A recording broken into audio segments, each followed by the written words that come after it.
Welcome to the Futility Closet podcast, forgotten stories from the pages of history. Visit us online to sample more than 11,000 quirky curiosities, from blank art to ghostly buildings. This is episode 288. I'm Greg Ross. And I'm Sharon Ross.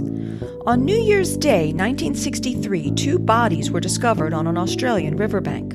Though their identities were quickly determined, weeks of intensive investigation failed to uncover a cause or motive for their deaths. In today's show, we'll tell the story of the Bogle-Chandler case, which riveted Australia for years. We'll also revisit the Rosenhan study and puzzle over a revealing lighthouse.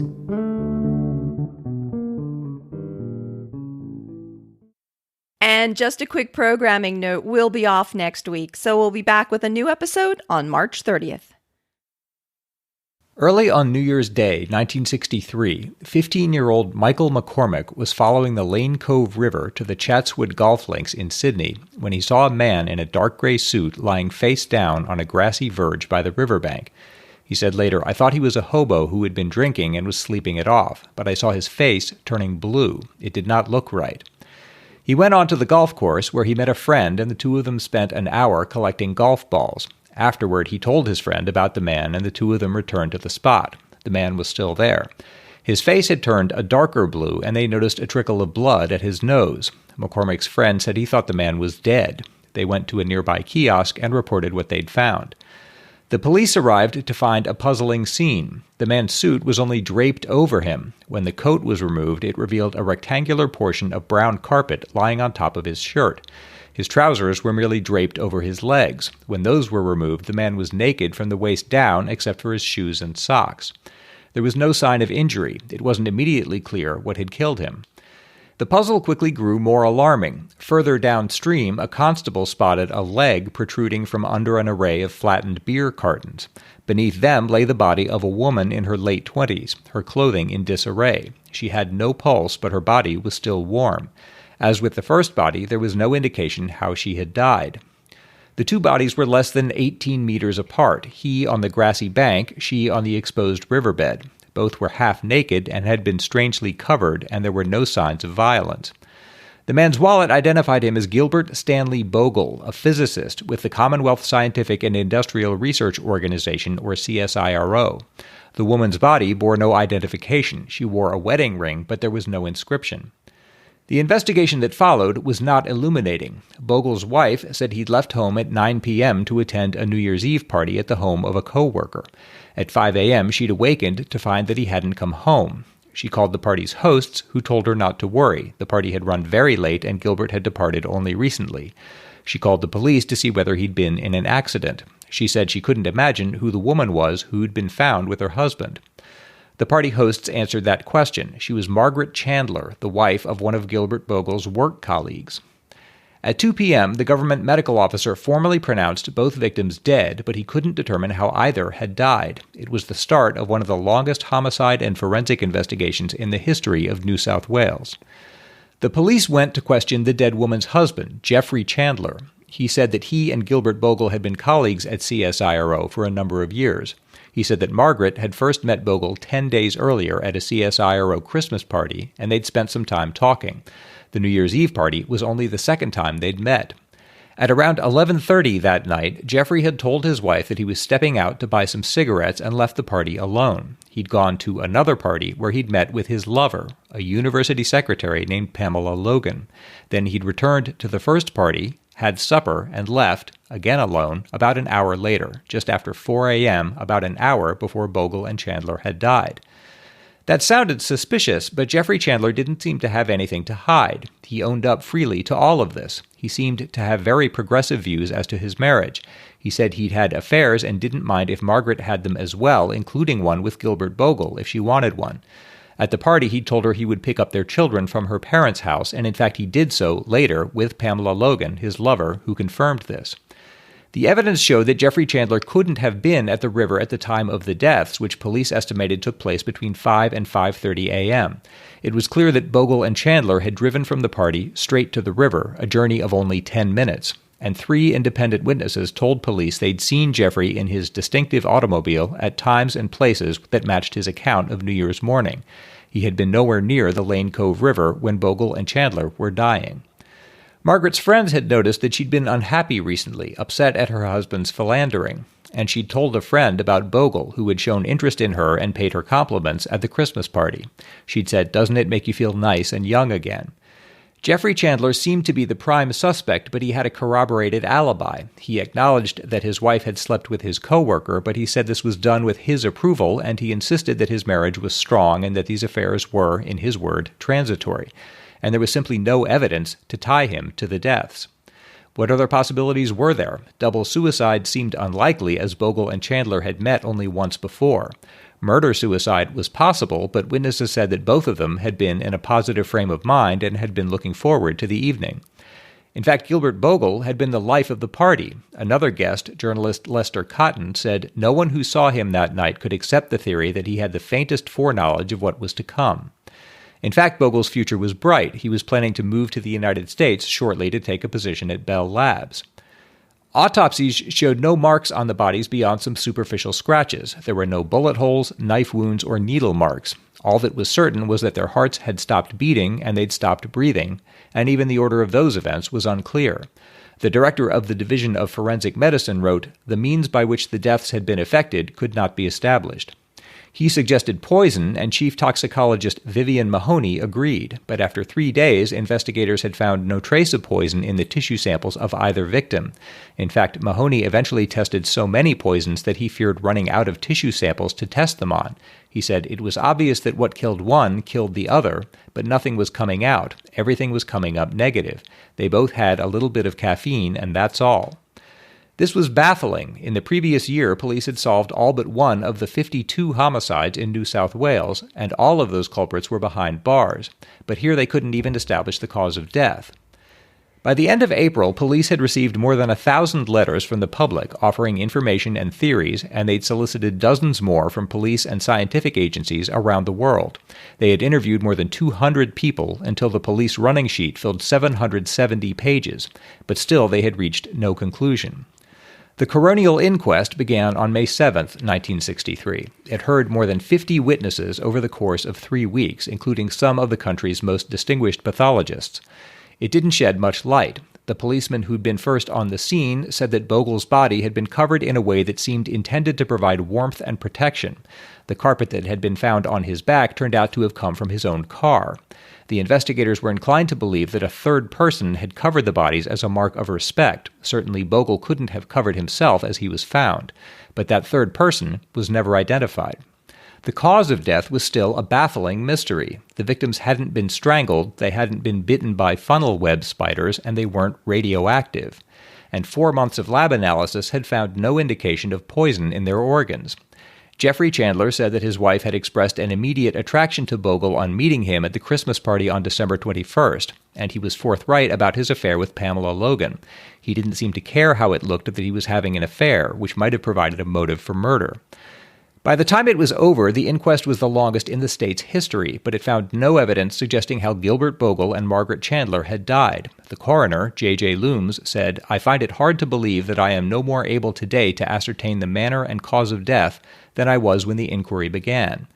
Police Commissioner Norman Allen said that the case would remain open and that his detectives would continue to pursue every avenue to discover how Bogle and Chandler had died.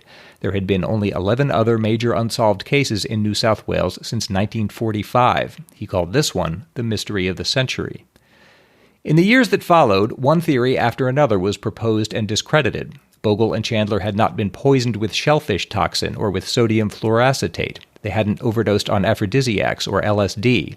Bogle hadn't been killed by Soviet agents or been killed by the intelligence community for knowing too much or become a Russian intelligence officer himself. He hadn't been experimenting with a death ray. Sydney Morning Herald reporter Basil Sweeney worked for years on the theory that someone had put Teflon into the external manifold of Bogle's car engine, producing phosgene gas that had poisoned the pair as they drove to the river. That couldn't be proven either. At one point, John Lang, director of the State Division of Forensic Medicine, wrote, "I have never had so much done on a body before or since and come up with so little." Finally, in 2006, filmmaker Peter Butt suggested a possibility that seemed to accord with the facts. The Lane Cove River had been badly polluted in its earlier history. Since the 1880s, it had served essentially as an industrial sewer, and one factory in particular had been pumping so much sulfurous waste into the river that the bottom had been saturated to a depth of half a meter with hydrogen sulfide, a colorless, poisonous gas that's heavier than air. Bogle-Chandler had been lying in a hollow that opened onto the river. In the cool, still air of the morning, if hydrogen sulfide had been released from the river bottom, it would have spread across the surface of the water and reached them there. Fatal acute hydrogen sulfide intoxication produces few identifiable abnormalities beyond fluid in the lungs and congestion of internal organs. The gas smells like rotten eggs, but in high enough concentrations it overcomes the olfactory nerve so that victims don't smell it. It kills its victims by causing chemical asphyxiation, preventing oxygen from reaching the brain. The only anomaly that the chief toxicologist had found was a purplish discoloration of the blood in both victims. That's a hallmark of hydrogen sulfide poisoning. Forensic toxicologist Thomas Milby said, "The evidence that we do have is strongly, extremely consistent with hydrogen sulfide-related death, and I can think of nothing else, neither gas nor any other kind of poison or anything that could argue against that hypothesis." And he said that unless a pathologist is looking for evidence of hydrogen sulfide poisoning, he won't find it. The gas attacks the brain quickly and leaves little evidence behind. If Butt's theory is right, then what might have happened is this. Bogle and Chandler arrived at the river shortly before dawn on New Year's Day. Bogle took a square of carpet from the boot of his car, and the two of them crossed Millwood Avenue and walked south along the river. Looking for privacy, they climbed down the bank to a hollow in the riverbed. There they were making love when something overcame them and they began to suffocate. Both tried to move to save themselves, but they were quickly unconscious, then comatose, then dead. By the time the police arrived at the scene about 5 hours later, the gas had dissipated enough that the smell wasn't noticeable. After Butt's documentary aired, 2 people came forward to say they'd been at the river early that morning. One had had breathing difficulties and saw dead fish floating on the surface. The other said his dog had returned from the river reeking of what he called rotten eggs. Maritime scientist Maurice Fry, who had investigated pollution in the Lane Cove River in the 1940s, felt that this theory was compelling. He wrote, "It is regrettable that these unfortunate people were in a hazardous area at the time when cold air formed a blanketing canopy and coinciding with the sudden release of toxic hydrogen sulfide." Chris Winder, a toxicologist at the University of New South Wales, said after Butt's documentary aired, the gas might have come across the river and built up in the little hollow where they were, and it could have reached toxic proportions and killed them, though he doubted this could be proven well enough to satisfy a court of law. Butt admits that his theory is circumstantial, but there's still a slim hope for some confirmation. Early one morning in 1965, a psychologist saved a young woman from sexual assault by a group of drunken young men in Canberra. She told him she didn't want to go to the police or to a hospital. He noticed a St. Christopher medal around her neck and asked if she was a Catholic. He offered to take her to a nun he knew at a convent nearby. She broke down and told him she'd been having nightmares due to something she'd witnessed 2 years earlier at Lane Cove. She had gone to a New Year's Eve party with a girlfriend, and the two of them had gone to the riverbank afterward. There they saw another couple arrive and begin to have sex. Suddenly the woman had grabbed her throat, made strangling noises, got up, and staggered off. The man, too, seemed to struggle to move. Watching this, the 2 women had smelled rotten eggs, but the smell dissipated as they approached the water's edge. They discussed what they'd seen and decided that perhaps the couple had been on drugs. They didn't go to the police because they were in a relationship, which was frowned on at the time. The psychologist never learned the woman's name, and neither woman has responded to appeals to come forward, but if they did, it might help to explain what happened that morning. If they're still alive today, they'll be in their 80s or 90s. Without such an insight, it seems unlikely that we'll ever reach a definitive conclusion as to what killed Gilbert Bogle and Margaret Chandler that morning almost 60 years ago. Both were in the prime of their lives with young children and must have been healthy when they'd arrived since they were having sex. Butt's theory of hydrogen sulfide poisoning is well regarded but not conclusive. Formally, the case remains unsolved.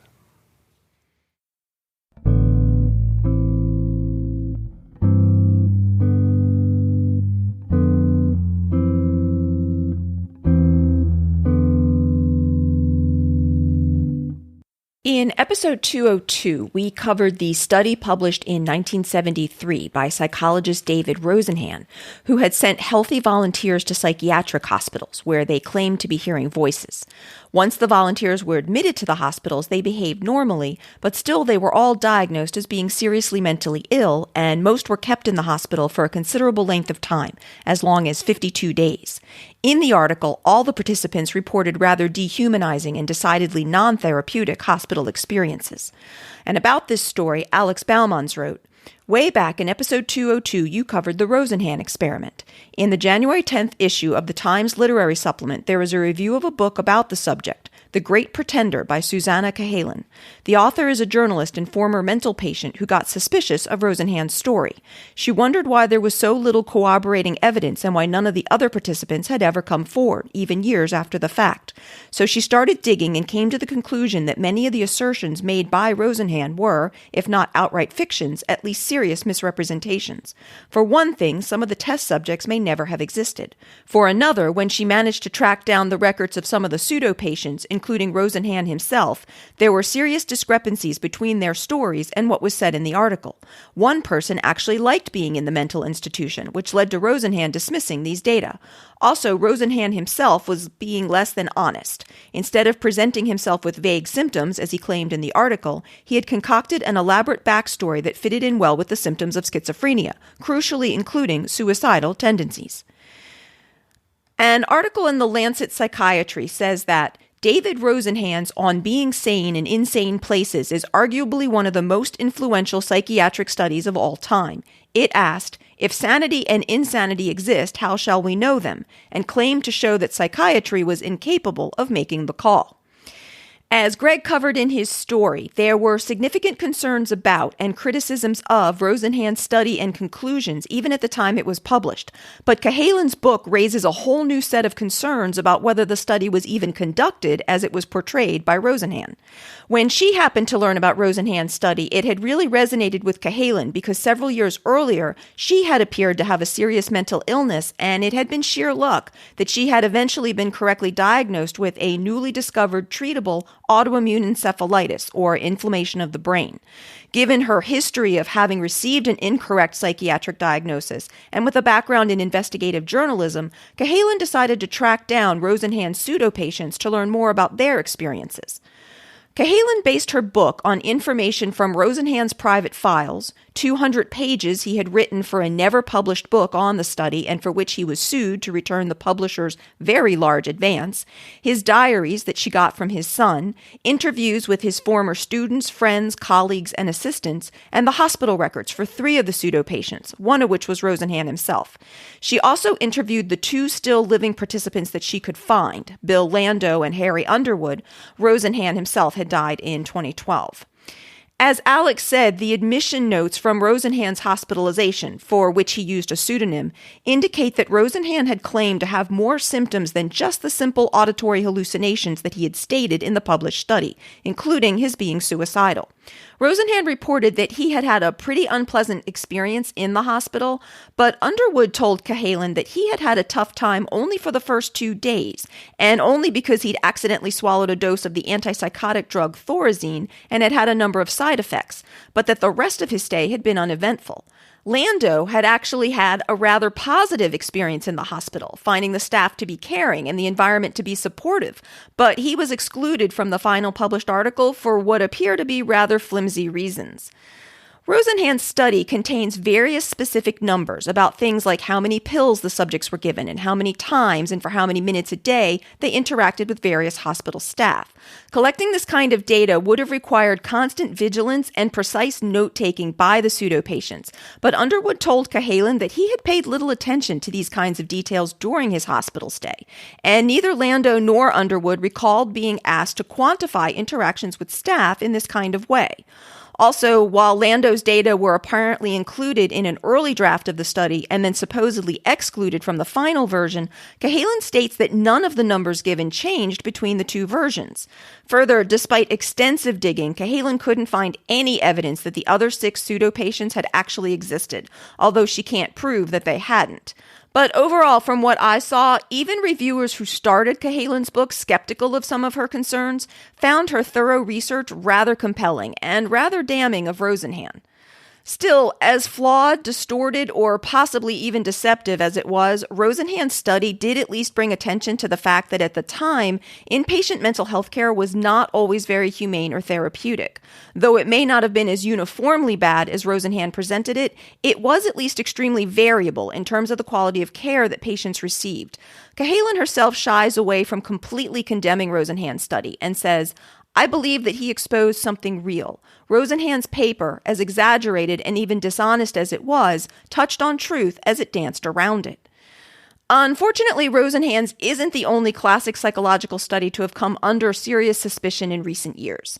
As Greg reported in episode 249, Muzafer Sharif's 1961 Robbers Cave experiment was later found to have been rather manipulated to produce the results that Sharif wanted, and similar allegations have been made about Stanley Milgram's obedience studies from the early 1960s and Philip Zimbardo's 1971 Stanford prison experiment.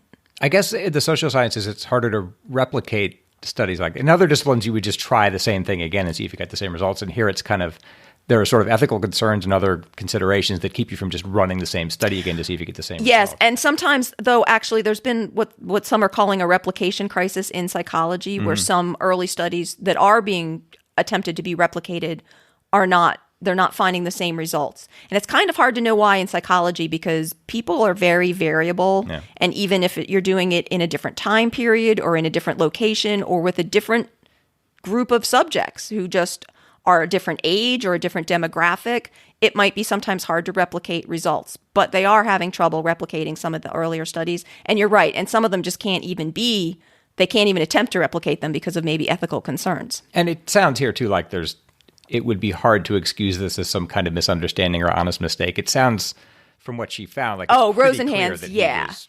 deliberately.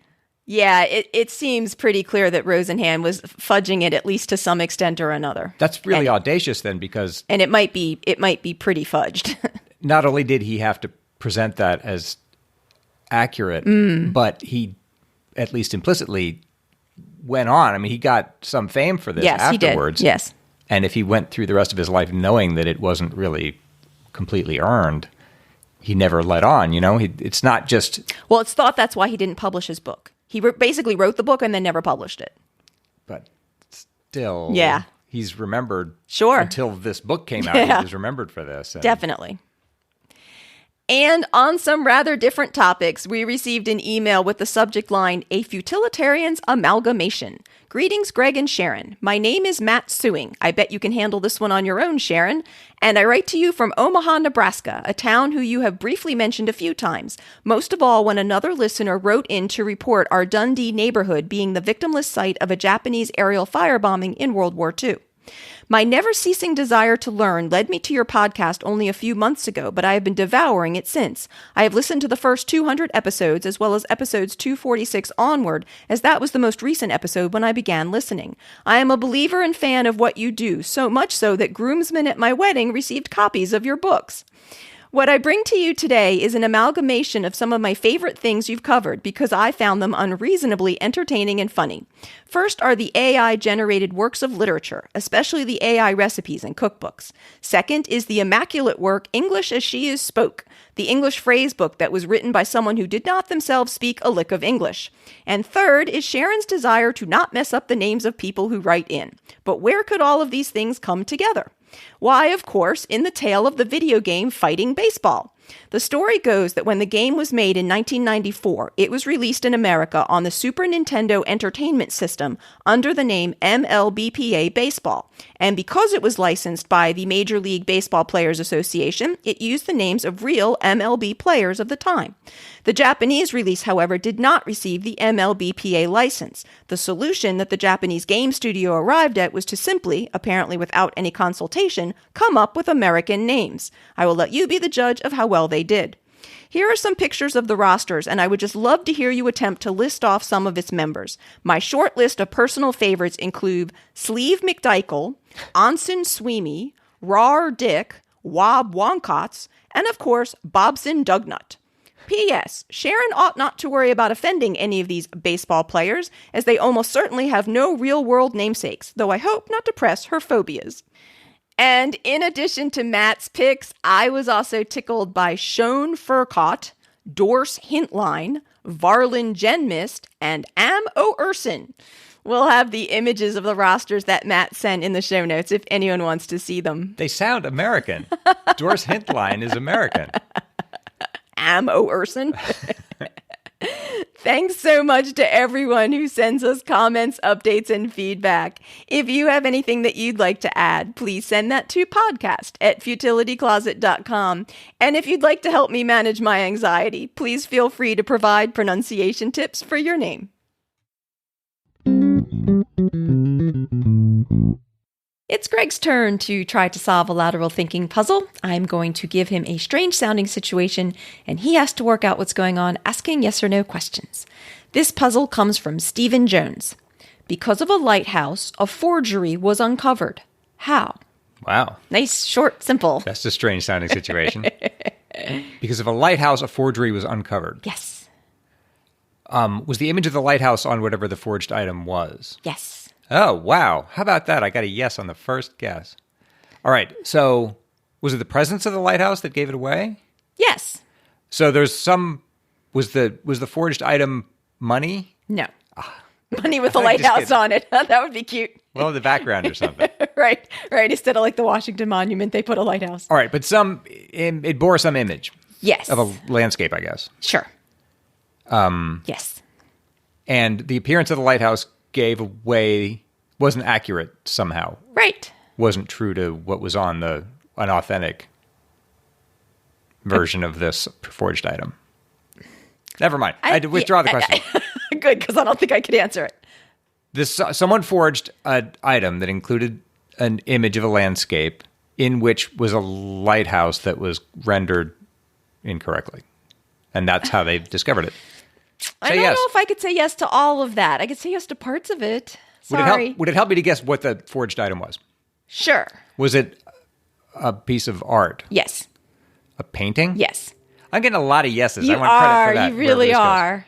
Okay, so someone forged a painting. Yes. Was it a painting of a lighthouse? Primarily, like that was the subject of the painting? No. Okay, so there was just a lighthouse in the painting? Yes. Would it help me to know where this, like what the actual lighthouse particularly was? No. All right. So a painting of a landscape was forged and I guess offered for sale somewhere. That's how the forger planned to... I don't actually know. All right. I guess it doesn't matter. But someone was trying to pass this off as some... Authentic painting. Right. Which it wasn't. And do I need to know who figured out that it was a forgery? No. So someone looked at this painting and saw there's a lighthouse in it. Yes. Do I need to know specifically what was wrong with this picture of the lighthouse? Like what they got wrong, the forger got wrong? Is that something I need to know to solve the puzzle? Yeah, I mean, I was gonna. That's part of what it hinged on, but I'm not sure you're phrasing it quite right. Well, what I'm picturing is a picture of like a landscape. Yes. Of a landscape, and yes. It's got a lighthouse in it. Yes. And in painting that somehow, I guess that corresponds to a real lighthouse in the world somewhere, right? Yes. So the person was trying, or I guess the authentic painting included that lighthouse? No. Ah. Oh, is that it? That for example, the original painter, the authentic painter had painted the landscape before the lighthouse existed? That's not quite right.